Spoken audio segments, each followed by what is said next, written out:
bienvenue sur Unimix. Vous êtes sur Unimix. Sur Unimix, la radio des étudiants de Fribourg. Unimix.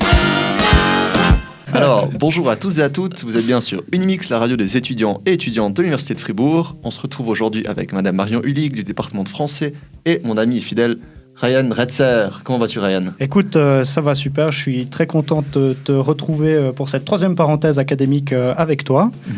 Donc aujourd'hui, on ne va pas quitter le Moyen-Âge. Non, on reste encore, comme on avait déjà fait avec nos amis Linda Patterson et Ruth Harvey. C'était excellent, ouais. Donc, Madame Hulig, merci de nous rejoindre dans nos studios. Merci à vous, merci Ryan et Guillaume de m'accueillir. Pas de souci. C'est avec plaisir. Et justement, aujourd'hui, on se retrouve pour discuter de vos nouvelles parutions. C'est un peu l'aboutissement d'un long projet. Est-ce que vous pouvez nous en dire un peu plus ? Alors, avec plaisir. Donc, j'ai mené depuis 4 ans, de 2019 à 2023, un projet de recherche collectif financé par le Fonds national suisse de la recherche et basé à l'Université de Fribourg, avec une équipe de 10 personnes donc, qui ont travaillé pendant ces 4 années. Et on s'est intéressé ensemble donc, au jeu de lettres et d'esprit dans la poésie manuscrite en français pendant la période du Moyen-Âge français, donc des 12e au 15e, 16e siècle, disons. Et puis, donc, ont collaboré avec moi des gens qui ont fait leurs études ici, donc d'anciens étudiants qui sont devenus assistants, qui ont fait des thèses de doctorat, des post-doctorants aussi, et puis des partenaires internationaux. Et on a aussi beaucoup travaillé avec des étudiants. J'avais envie de le dire ici, et des étudiantes. Donc, on a travaillé dans le cadre de séminaires, mais qui ont donné aussi lieu à des travaux de recherche et puis à des travaux de divulgation scientifique. Et donc, cette recherche, elle a connu plusieurs aboutissements différents, et notamment un dont j'ai envie de parler ici, qui est le dernier et le plus grand. Donc, ça tombe bien. Et c'est donc un livre qui s'appelle « Le don des lettres, alphabet et poésie au Moyen-Âge », que j'ai coécrit avec 2 comparses qui sont aussi 2 grands amis. Thibaut Radom, qui était post-doctorant ici en littérature médiévale, et puis Brigitte Roux, qui, elle, a travaillé ici même dans ses locaux à Icodicès pendant longtemps et qui est docteur en histoire de l'art médiéval, spécialiste des enluminures dans les manuscrits. Donc une équipe, une grande équipe, un projet collectif, on a l'impression qu'il y a aussi beaucoup de personnes qui sont compétentes, etc. Et qu'est-ce que finalement ça aboutit, donc ce projet, ce livre ? Quel est un peu son intérêt et en quoi est-ce qu'il touche votre objet de recherche ? Qu'est-ce que ça a lien directement avec la littérature médiévale ? Alors en fait, ce livre, c'est un livre qui est consacré aux lettres de l'alphabet et à la poésie. Enfin, les lettres de l'alphabet dans la poésie. Et donc, c'est à la fois un livre sur la poésie abécédaire et c'est à la fois un abécédaire poétique lui-même. Donc, on a voulu faire à la fois un ouvrage d'étude, d'analyse de la poésie médiévale et à la fois un ouvrage poétique. Et donc par abécédaire, qu'est-ce qu'on entend exactement ? Qu'est-ce que c'est toutes les lettres de l'alphabet, c'est ça, ou ça porte sur quoi ? Oui, c'est une bonne question. Oui. On dit un abécédaire, au fond, c'est un alphabet poétique, si vous voulez. C'est-à-dire que c'est des textes, il y a différentes manières, il y a différentes sortes selon les types de poésie, mais très souvent, en fait, c'est un long poème dont chaque strophe est consacrée à une lettre dans l'ordre de l'alphabet. Ça commence par A, donc dans la première strophe, on chante le A en vers, dans la deuxième, on chante le B, dans la troisième, on chante le C. Et puis on le chante, ça veut dire que on essaye de réfléchir à ses valeurs symboliques, à ses valeurs... disons en fonction de la forme qu'a la lettre, en fonction du nom qu'elle porte, en fonction du son qu'elle produit quand on la lit, en fonction des mots dont elle est à l'initiale, eh bien on lui prête un certain nombre de valeurs. Donc c'est pas finalement seulement une acrostiche qu'on pourrait penser, mais il y a en plus un jeu sur la lettre qui débute, donc il y a un jeu d'écho littéraire par rapport à la lettre elle-même. Exactement. En fait, justement, c'est pour ça que c'est une poésie qui se lit en tout cas en 2 dimensions, c'est-à-dire qu'elle forme un acrostiche alphabétique elle-même, vous avez raison, donc on retrouve A, B, C, D d'une strophe à l'autre, et souvent en plus ces lettres sont, dans les manuscrits, elles sont magnifiquement mises en valeur, c'est des grandes initiales ornées, elles sont peintes à l'or, elles représentent des animaux, des formes figuratives, mais en plus, la strophe elle-même prête à la lettre dont elle s'occupe un certain nombre de significations.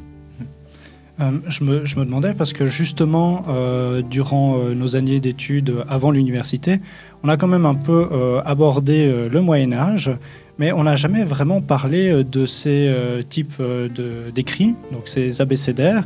À quel point est-ce qu'ils étaient courants, ou est-ce que c'est... Enfin, en tout cas, les textes que vous avez choisis, est-ce que c'est tous les textes qu'on a, ou vous avez quand même dû procéder à une sorte de sélection aussi ? Très bonne question aussi. Alors, on a fait un séminaire, je dois dire, mais malheureusement, vous n'y étiez pas, mais je crois que c'était juste avant qu'on se rencontre, à vrai dire. On a fait un séminaire, et d'ailleurs, je peux aussi le dire en passant, mais ce séminaire a abouti à un très beau travail de séminaire par Simon Lanctot, qui a fait un travail de création poétique, donc qui a lui-même fait un abécédaire poétique qui a été publié au PLF ici par Mathieu Corpato et son équipe. Donc ça, c'était un exemple aussi de quelque chose de très beau qui a été produit par un étudiant. En fait, c'est des textes très peu connus. Certains étaient inédits, donc on est allé les chercher, on les a trouvés, on les a constitués en corpus, on s'est mis à les éditer tous ensemble, à les traduire aussi en français moderne pour les rendre accessibles à la communauté scientifique. Donc jusqu'ici, c'était difficile de travailler sur ces textes et vraiment l'apport, disons l'enjeu un peu de notre projet, c'était de produire un volume qui réunisse ces textes. Alors, c'est pas le don des lettres, ce volume dont je suis venue vous parler, parce que le don des lettres, c'est une explication de la poésie. Il y a un autre volume qui est paru il y a un mois, qui s'appelle Poèmes abécédaires du Moyen-Âge français, et c'est là qu'on trouve tous ces textes réunis. Et le but, dans ce petit volume, en fait, c'est vraiment de proposer une sorte de séminaire clé en main, si vous voulez. Il y a 7 textes assez courts, traduits, introduits, commentés, et donc je pense que je le ferai un jour ou l'autre. Bon, maintenant, je les ai un peu beaucoup vus, vous me direz, mais je vais laisser passer quelques années, et puis je vais les reprendre. Mais l'idée, c'est qu'aussi mes collègues puissent faire ça, et puis que les étudiants puissent y travailler, parce qu'ils sont très beaux, ils sont très intéressants aussi. Surtout que, je te donne tout de suite, mais on avait eu aussi l'occasion de faire une petite conférence sur vos travaux, et je crois que vous aviez dit que c'était aussi un peu une particularité à la française, non ? Ces abécédaires. Oui, ouais. Oui, c'est vrai qu'au fond, alors il y a toute une vogue latine de ce genre de poésie lettriste. On en trouve aussi dans la Bible d'ailleurs, des psaumes abécédaires. On trouve l'éloge de la femme forte, par exemple, dans l'Ancien Testament, est un éloge abécédaire également. Mais c'est vrai que c'est une particularité française essentiellement au Moyen-Âge. Disons, les poètes, à partir du XIIe, XIIIe siècle, se mettent à écrire en français et ont un point d'honneur à montrer que le français est digne et noble. Il est aussi digne que le latin d'accéder à la poésie. Et donc, ils essayent de montrer qu'on peut ne pas simplement reprendre servilement la poésie latine et la traduire, mais inventer, innover, prêter aux lettres d'autres significations qu'elles ont en latin. Par exemple, les poètes adorent jouer sur le nom des lettres en français. Par exemple, L, le L devient une L, sans vous parler d'autres lettres plus grivoises, mais le Q, je ne vais pas vous dire ce que ça donne. Mais évidemment, c'est valable seulement pour le français. D'ailleurs, c'est justement, vous parlez d'innovation, c'est intéressant parce qu'on assiste à des transformations entre différents abécédaires. Il n'y a pas le même nombre de lettres et il n'y a pas les mêmes lettres. Tout à fait, oui, excellent. Ça, c'est très important de le dire quand même. Donc, il y a 23 lettres dans l'alphabet médiéval, puisque I et J et U et V se confondent. Enfin, I et J sont une seule lettre qui est tantôt voyelle, tantôt consonne. Pareil pour U et V. Donc, ça en fait déjà 2 de moins que dans notre alphabet. Et le W, en fait, est conçu comme V plus V. Donc, pas comme une lettre en tant que telle. Donc on a 23 lettres, plus un certain nombre de signes d'abréviation, ce qui est très intéressant. En fait, on ne dit pas de A à Z pour l'alphabet médiéval, mais de la croix de Pardieu au titulus. Quand même plus joli. C'est plus joli. Donc avant le A, il y a une croix. Molière en parle encore de cette croix. Hein. Il dit pas « je connais bien mon alphabet », il dit « je connais bien ma croix de Pardieu ». Donc c'est une croix qui signale l'entrée dans l'alphabet. Et ensuite, il y a un certain nombre d'abréviations. Vous connaissez bien sûr l'esperluette, hein, qui veut dire « et », ce signe comme ça. Ça, c'est un signe d'abréviation qui suit le Z. Ah, ça compte comme une lettre. Ça compte comme une lettre. Et donc, dans les abécédaires, il y a des dédicaces, il y a des strophes que pour eux? Voilà, exactement. Oui, tout à fait. Et c'est donc et, con, cum, et puis le titulus, qui est en fait un tilde qui se substitue à un M ou à un N, généralement. Donc justement, je profite de parler de ça. Je suis en cours avec Monsieur Brella en Antiquité qui parle des premiers abécédaires et de la création de l'écriture.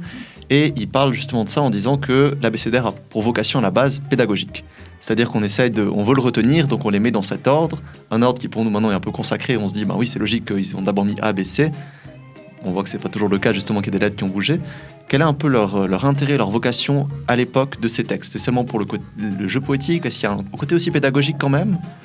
Oui, alors c'est tout à fait juste. Hein. Et d'ailleurs, c'est très intéressant de réfléchir en fait à ça, à cette vogue depuis l'Antiquité, et puis de penser quand même à la poésie française comme quelque chose de particulier, mais qui quand même s'inscrit dans une tradition, hein, sur la longue durée. Alors oui, c'est tout à fait juste.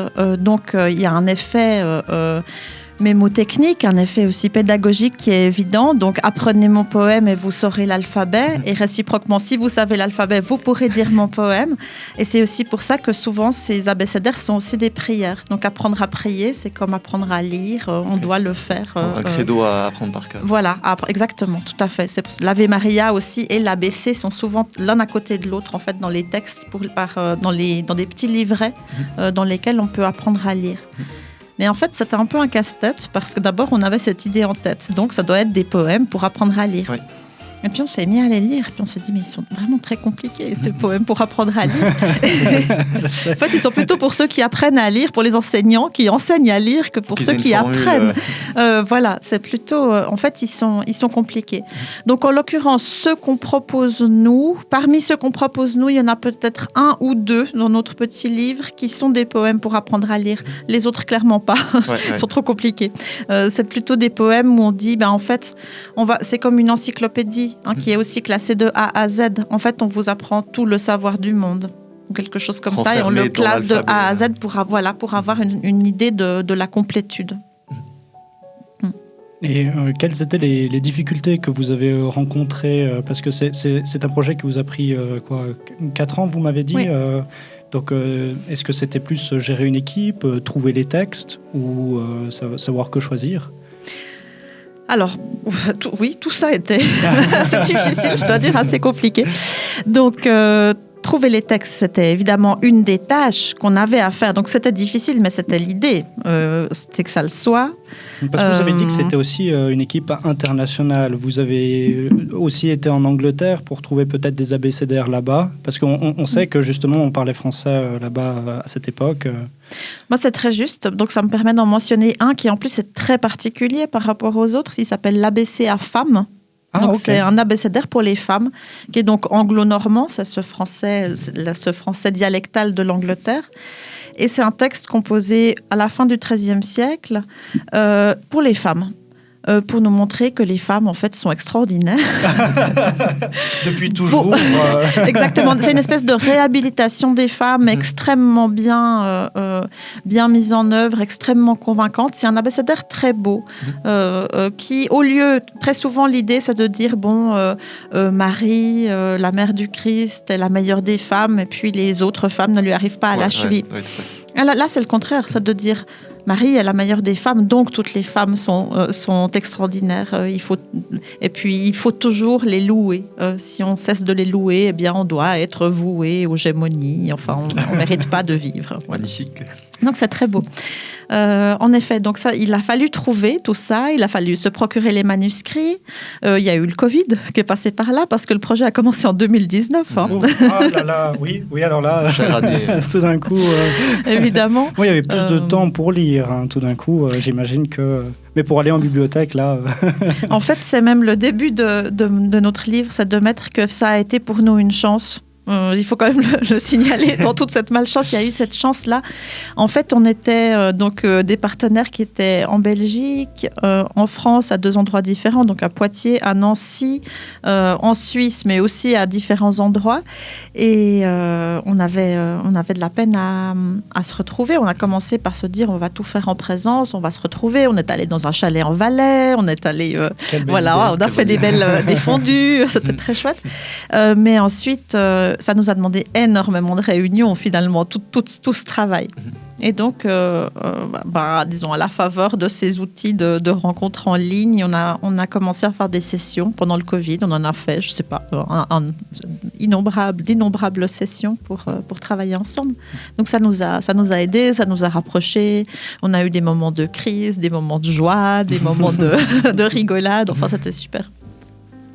Vous parlez justement avant de ce poème dédié à la femme. On se demande un peu, enfin, une question que je me demandais avant avec Ryan, qui écrit ces abécédaires finalement?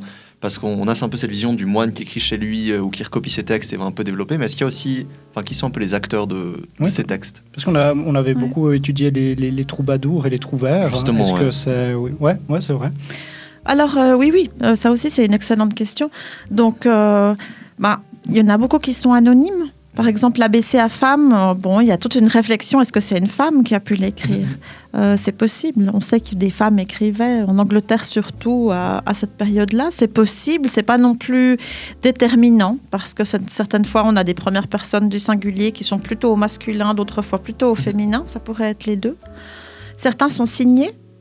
Il y a un auteur qui s'appelle Huon, le roi de Cambrai, qui, lui, a signé aussi d'autres textes et qui est le signateur d'un de ses abécédaires. Il dit plusieurs fois « Je m'appelle Huon, c'est moi qui écris ». C'est plutôt sûr, du coup. C'est plutôt sûr.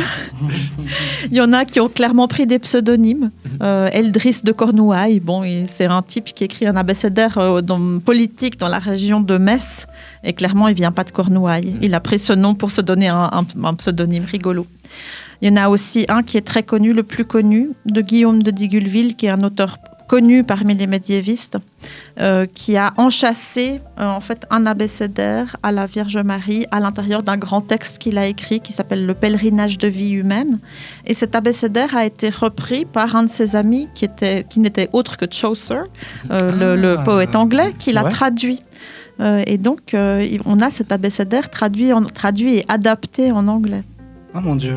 C'est amazing. It's amazing, oui. Justement, les liens, parce qu'à chaque fois, on s'imagine, tout est un peu séparé. Et puis, surtout, on a toujours un peu de peine avec le Moyen-Âge à se représenter exactement qui était où, à quel moment. Et la diffusion des textes aussi, on a la mal à se dire qu'à cette époque où on voyageait si peu, entre guillemets, ça peut autant se partager et se diffuser. Mm-hmm. Oui, absolument. Et puis, justement, ce texte, ce livre, il ne sera pas que confiné à l'université, c'est toute la ville de Fribourg qui pourra en profiter. Vous m'aviez parlé d'un sorte de calendrier de l'Avent. Alors, en effet, la galerie d'art et de curiosité qui s'appelle la Cabinerie, que vous connaissez peut-être, c'est la plus petite galerie de Suisse, puisqu'il s'agit d'une cabine téléphonique qui a été transformée en galerie d'art et qui se trouve à l'angle des rues Grimaud et Marcello, donc près d'ici en somme, près de Miséricorde. Cette galerie a traditionnellement un calendrier de l'Avent, c'est-à-dire que chaque jour, du 1er au 24 décembre, une nouvelle illustration, en général appartenant à une série, en fait, est proposée. Et donc, moi, j'ai fait la connaissance, la très belle rencontre d'Alan Humrose et puis de Suzanne Obermeier qui tiennent cette galerie et qui m'ont proposé une collaboration dans laquelle des enluminures lettristes, ça tombe bien, il y en a 23 dans l'alphabet médiéval, vont être à l'honneur du 1er au 23 décembre. Et évidemment, pour le 24, ce sera une surprise. Mais je suis très contente de ce projet-là qui, à vrai dire, n'a rien à voir avec la parution, n'a n'a pas été pensé en lien avec la parution du livre. Bon, mais c'est un heureux hasard. Et les enluminures en fait qui vont être présentées sont des enluminures qu'on retrouve aussi dans le livre. Mais là, donc, je recommande vraiment ce calendrier de l'Avent de la cabinerie parce que c'est une autre expérience. C'est une expérience vraiment de contact visuel, d'échange comme ça, face à face, dans une cabine téléphonique au milieu de la ville avec l'art médiéval, un art qui normalement est préservé à l'intérieur des manuscrits. Je trouve déjà, allez-y. On vous recommande d'aller faire un tour. Et en deçà de ça, je me dis aussi, le livre lui-même dont vous faites n'est pas seulement dédié à une élite qui connaîtrait par cœur ces textes-là. On en parlait avec Rennes justement avant. Il y a aussi une idée de mettre des images, d'expliciter, de le rendre abordable, pour reprendre vos termes d'avant. Tout à fait. Et j'aimerais aussi insister là-dessus, parce que souvent, évidemment, dans le cadre de l'université, on produit des livres qui sont un peu difficiles d'accès, qui sont destinés à quelques personnes qui sont capables de les lire, enfin qui sont intéressées à les lire, disons pas capables, mais intéressées. Pour ce qui est de ce livre-là, nous, on l'a pensé comme une sorte de cadeau de Noël idéal. C'est toujours cette idée-là qui nous a conduits, c'était de dire on pourra un jour déposer ce livre sous le sapin et on sera heureux. Et donc, on est 3. Donc, je l'ai dit, il y avait Brigitte Roux et historienne de l'art. Elle a choisi très, très soigneusement des images pour entrer en dialogue ou en tension avec le texte. Il y en a à peu près 200 des images qui sont reproduites en couleur grâce à notre éditeur Les Belles Lettres qui a vraiment fait un travail extraordinaire. Donc tout est en couleur avec un commentaire aussi de ces images qui explique le lien entre les images et le texte. Donc il y a une espèce de jeu qui permet d'avoir entre les mains un livre qui est beau à voir, vraiment, et où on a essayé de privilégier justement des espèces de correspondance, de rapports harmoniques entre texte et image, en ayant un propos qui est un propos bien informé et scientifique, mais pas trop indigeste, si possible. D'ailleurs, je le signale aussi, il n'y a pas de note de bas de page. Pour une fois. Ça peut paraître fou pour un texte avec autant d'élaboration et de travail derrière. Non, mais c'est parce que c'est vrai que, par contre, dans l'autre livre où il y a les traductions et les commentaires, des fois, ou même la prise d'Orange, il y a plus de commentaires que de textes. Voilà, c'est un peu... c'est un peu inversement proportionnel à ce qu'on attendrait. Donc, on est toujours en train de commenter, on est toujours en train de renvoyer, de référer, etc. Pour une fois, dans le don des lettres, c'est pas le cas.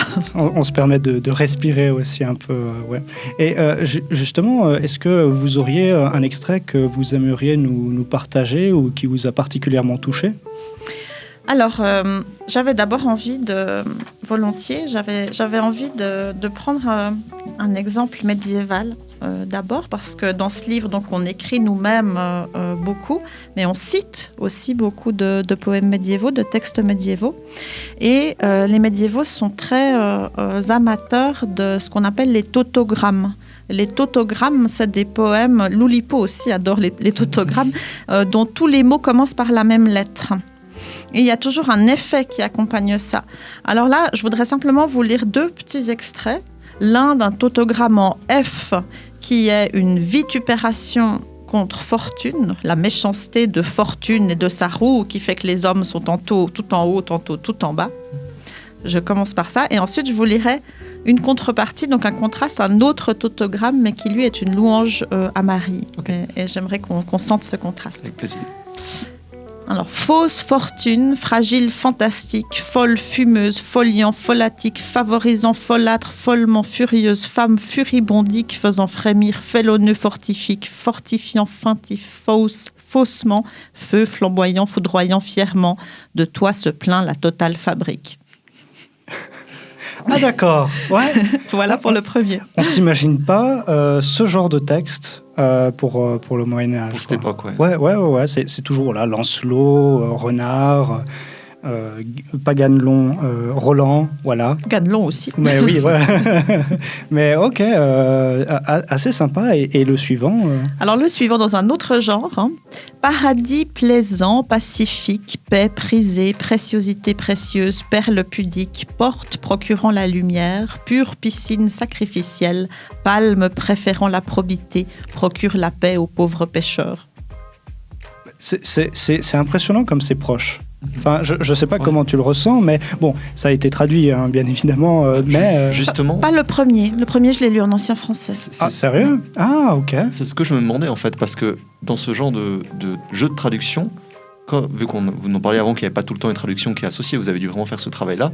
Comment vous arrivez à rendre, on a un cours là-dessus, on a vu un cours la semaine passée avec Monsieur Vienne sur ce sujet, comment traduire la poésie? Parce que finalement, quand on traduit la poésie, on perd quelque chose, et ce quelque chose qu'on perd, c'est ce qui fait la poésie d'une langue.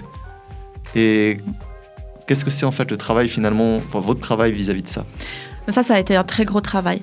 Parce qu'en fait, traduire ces citations, justement, pour certaines, je dois avouer qu'on a renoncé à traduire. Parce que, en fait, il nous semblait que l'expressivité était intraduisible et en fait elle était tellement perceptible même pour quelqu'un qui ne comprend pas l'ancien français qu'on pouvait laisser ça tel quel. Mais pour le reste, et là je peux encore mentionner 2 personnes qui ont été très importantes dans ce travail aussi pour le don des lettres, mais qui n'apparaissent pas sur la couverture, mais qui apparaissent dès qu'on ouvre le livre, leurs noms sont bien là. C'est Hélène Bellon et puis David Mauss. Et Hélène Bellon et David Mauss, ils ont fait un très très grand travail en fait de traduction de ces citations, de mise en ordre, de réflexion, de traduction.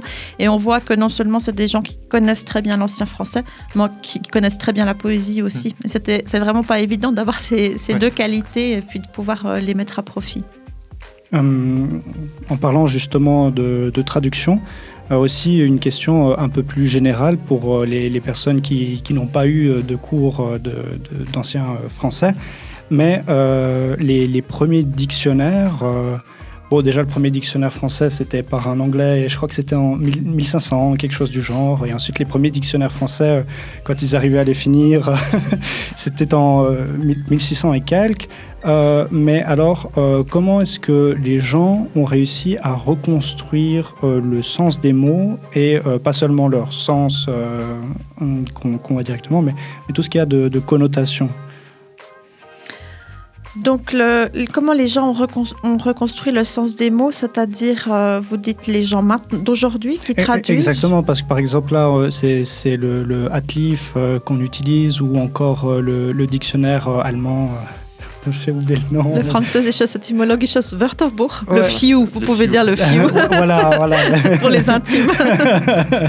Donc, justement, à une époque où il n'y avait, je ne pense pas de dictionnaire, il y avait les gloses.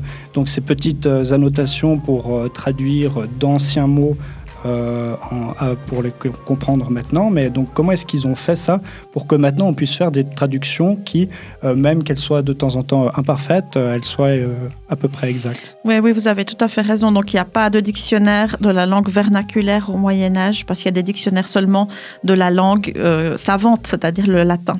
Ils ne voient pas de pertinence au Moyen-Âge même à faire des dictionnaires de la langue qu'ils parlent, puisqu'ils la parlent. Les premiers, en fait, c'est des glossaires qui apparaissent, par exemple, en milieu anglais, où on parle le français, en effet, mais de moins en moins, et dans la haute société, et où on parle de manière, disons, à la maison, et de manière colloquiale, on parle en anglais. Et donc, on se met à faire des correspondances entre l'anglais et le français, et là, c'est quand même les premières bribes de dictionnaire, de lexique, en tout cas, du français. Ensuite, cette science du dictionnaire et de l'étymologie et puis de la signification des mots dans l'ancienne langue, elle naît au XIXe siècle avec la philologie qui se met à s'intéresser au français. Cette grande tradition allemande de philologie, de romanistique, qui ensuite se transmet à l'Italie, se transmet à la France et puis donne lieu à ces dictionnaires. C'est pour ça que le dictionnaire s'appelle le Französisches Etymologisches Wörterbuch. C'est parce que c'est des dictionnaires qui ont d'abord été dirigés par des équipes allemandes. Même chose pour le Tobler-Lomatsch, je pense que son nom l'indique bien. Et puis, j'ajoute que l'actuel directeur du Französisches Etymologisches Wörterbuch, qui est maintenant à Nancy et qui s'écrit en français, c'est donc Jan Gröb, qui est un Suisse et qui était dans notre équipe. Et donc, quand on traduisait, on avait avec nous Jan Gröb, c'est-à-dire... le dictionnaire vivant. Le dictionnaire vivant. Ce qui était une grande chance. Et puis, justement, encore une question sur ces abécédaires. Donc, est-ce qu'il y a une variation de position entre ces différents abécédaires, comme on a pu le voir postérieurement? Ou alors, est-ce qu'elles ont toujours le même ordre? Est-ce que les lettres dans l'alphabet, finalement, sont alpha, bêta et ainsi de suite? Ou est-ce qu'il y a encore une variation à l'intérieur même des lettres sur la période que vous avez étudiée? C'est une très belle question parce qu'en fait, non, il n'y en a pas. Donc, toutes les lettres sont toujours dans le même ordre. La seule variation, c'est celle des abréviations à la fin. Parfois, elles n'y figurent pas toutes. Ou dans certains cas, parce qu'il y a des abécédaires qui sont diablement compliqués, par exemple des abécédaires avec des rimes équivoquées, dont la rime doit commencer par la lettre de l'alphabet en question. Donc, si vous voulez, c'est pas au début de la strophe, mais c'est à la fin de chaque vers qu'on a la lettre. Et en fait, on n'arrive pas à le faire avec un X, on n'arrive pas à le faire avec le Z, c'est impossible. Donc, on ne le fait pas. Donc, ça s'arrête à V. Ok. Mais pour le reste, il y a toute cette réflexion et il y a un beau poème de Jean Molinet à ce propos, qui est donc un auteur du XVe siècle, qui écrit un ditier, un dit sur la bataille des gens de Gand contre les Français. Et puis, il parle des lettres. Il fait une image, enfin une métaphore des lettres. Et il dit, vous avez brassé et débrassé notre ABC et vous avez perturbé l'ordre du monde. Et donc, on comprend qu'en fait, l'alphabet, c'est l'ordre du monde. Donc, si on le chamboule, c'est le chaos. C'est comme vous parliez avant de l'idée de faire une encyclopédie avec cet alphabet, c'est qu'on essaie de tout représenter. Donc, on comprend ce jeu de modifier les lettres, c'est modifier ce que ça représente aussi. Absolument, oui, tout à fait. Ok, oui. Et justement, avec le Moyen-Âge, on nous a averti beaucoup avec l'université que cette vision romantique de l'original.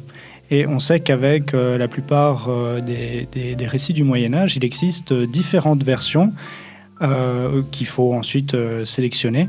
Est-ce que vous avez aussi été confronté à cette difficulté de sélectionner une version ou du fait de sa forme très particulière, ça fait qu'on ne peut pas vraiment changer la chose et donc il n'y a qu'une seule version?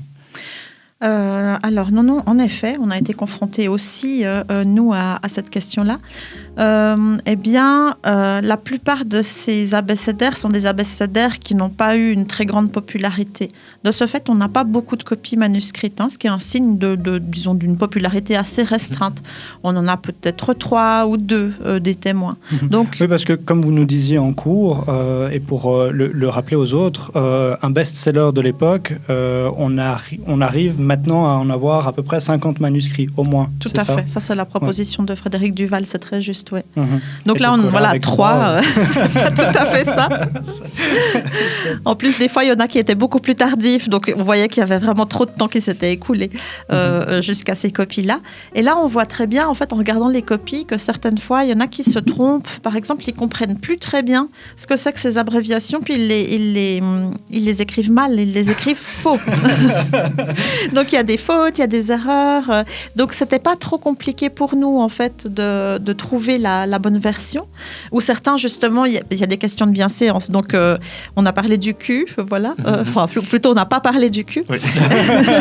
On ne va pas non plus parler du fait qu'une de ces abréviations, le 9 tyronien, signifie con. Ouais. Bon. Dans le sens ancien. Voilà, dans le sens ancien. Et de ce fait, elle a été souvent remplacée par une lettre à la place. Donc, il y a 2 Z à la place d'y avoir un con. Mais c'est marqué Z, lettre détestable.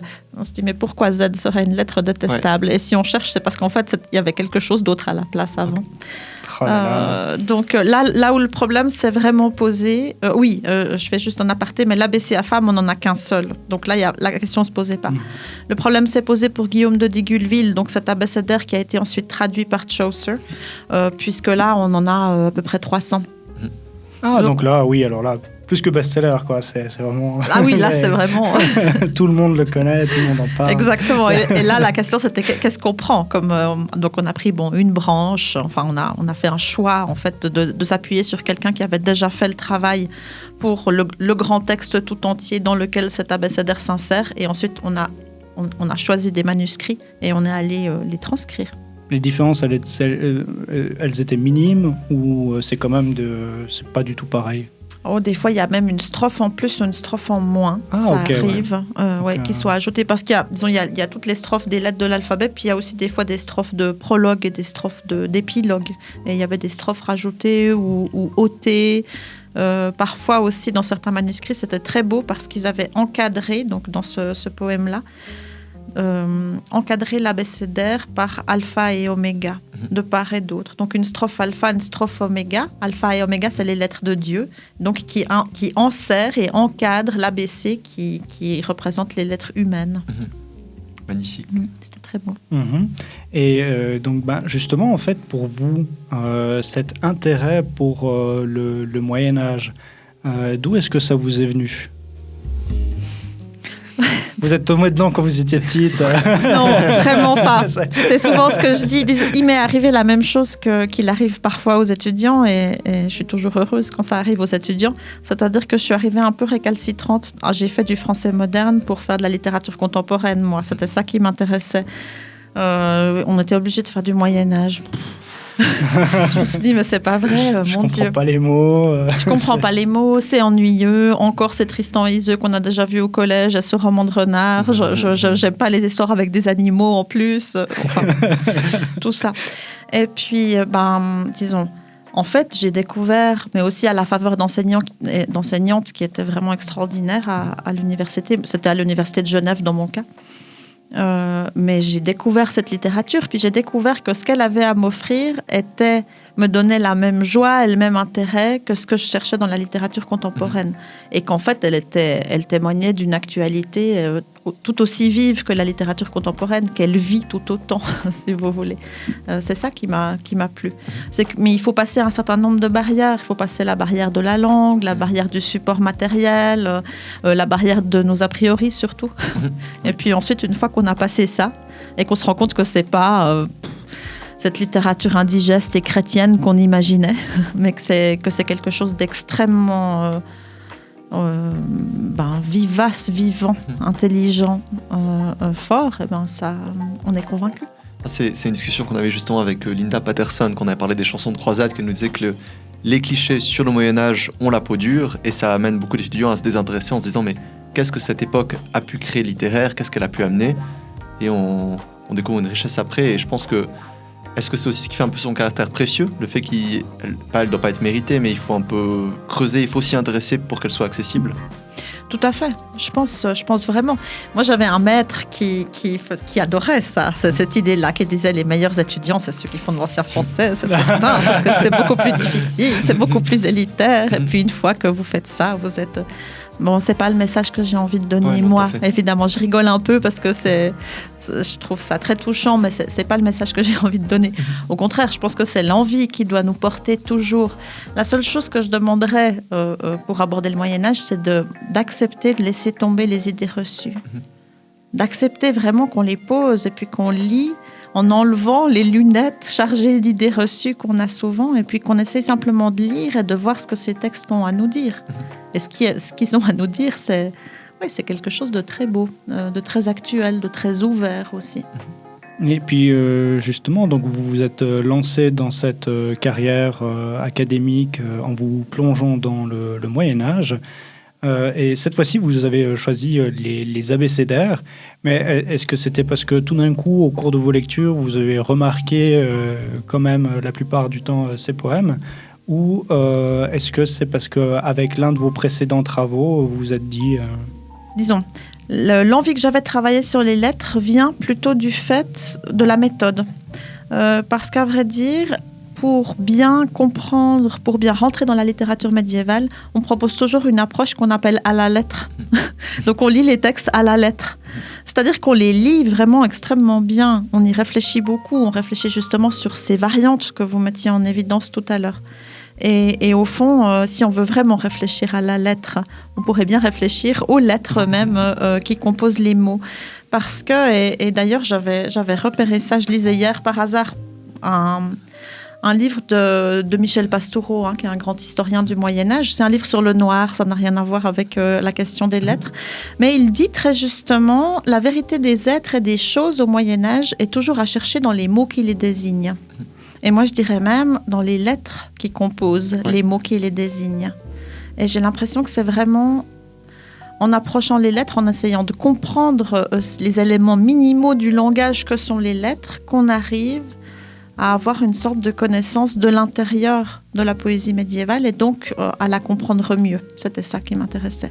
J'imagine aussi que dans une époque où les matériaux étaient chers, où on n'avait carrément pas d'espace, chaque lettre compte. Donc c'est aussi ce coup pratique. Donc c'est sûr qu'effectivement ça rajoute à ce que vous dites, oui. Oui, chaque lettre compte, chaque lettre est précieuse. D'ailleurs, chaque lettre est très joliment exécutée, ornée, mise en valeur. Donc, leur importance aussi se note là, c'est vrai. Oui, c'est toujours un peu pour moi aussi parce que j'avais eu un cours d'épistémologie et justement, quelles sont les motivations des chercheurs pour faire ce qu'ils font. Alors bien sûr, des fois, c'est toujours un peu par hasard, mais des fois aussi, il y a certains intérêts qui nous font aller dans des recherches plus ou moins... Voilà. Bon, alors après, c'est sûr, ça s'applique aussi surtout à de la biologie, à de la physique, des maths. Voilà, les lettres, c'est aussi un peu plus libre, mais on a quand même nos sujets de prédilection. Ouais, chouette. Est-ce que tu as encore des questions pour Madame Ulig? Pour moi, c'est tout bon, en tout cas.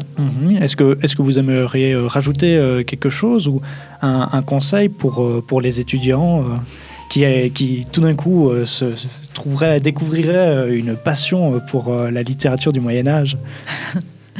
Alors, un conseil, je ne sais pas, mais de leur dire qu'en tout cas, ça me permet peut-être simplement de faire le lien avec le nouveau projet de recherche, parce que j'ai un nouveau projet de recherche qui vient de commencer le 1er septembre dernier, aussi financé par le Fonds national avec une nouvelle équipe. Dans laquelle font partie deux étudiants qui ont soutenu leur mémoire cet été, 2 étudiants d'ici, de chez nous, et qui commencent une thèse. Et donc, on se lance dans quelque chose de tout à fait différent, c'est-à-dire dans les métalepses médiévales, donc dans les métalepses au Moyen-Âge, c'est-à-dire dans tous les rapports entre... différents niveaux, c'est-à-dire entre un auteur qui se met à parler avec les personnages qu'il met en scène ou des personnages qui tuent leur auteur parfois ou qui sortent de leur texte, qui font toutes sortes de choses tout à fait extraordinaires que très souvent on associe à la littérature contemporaine ou qu'on associe à Jacques le Fataliste, enfin à des effets de la littérarité moderne. Et en fait, le Moyen-Âge regorge de ces phénomènes-là. Pourquoi on ne les a pas vus? Peut-être précisément parce qu'on a tellement d'idées reçues quand on lit les textes du Moyen-Âge qu'on ne voit même pas ce qui crève les yeux. Et là, donc, on entame cette recherche et c'est très intéressant.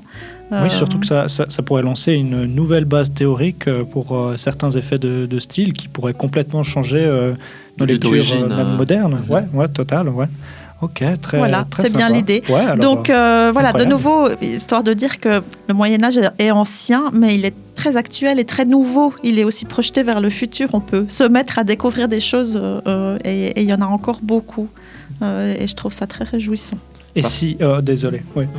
Et si il y avait un livre qu'il faudrait absolument lire, un texte du Moyen-Âge, ou votre texte préféré? Question piège. Ouais, vraiment, mon Dieu.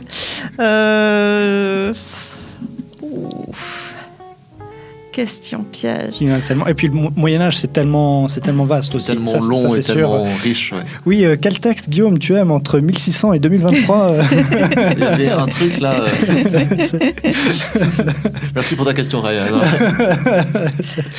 Non, mais je pense qu'au risque d'avoir l'air très, très conventionnel et de donner une réponse que tout le monde connaît, pourtant Dieu sait s'il y a beaucoup de textes au Moyen-Âge que tout le monde ne connaît pas, je pense que c'est le Tristan de Thomas. Le Tristan et Iseult, donc par Thomas, un des deux poètes qu'il a écrit en français. C'est quand même quelque chose qui, chaque fois que je le touche, me bouleverse. Okay.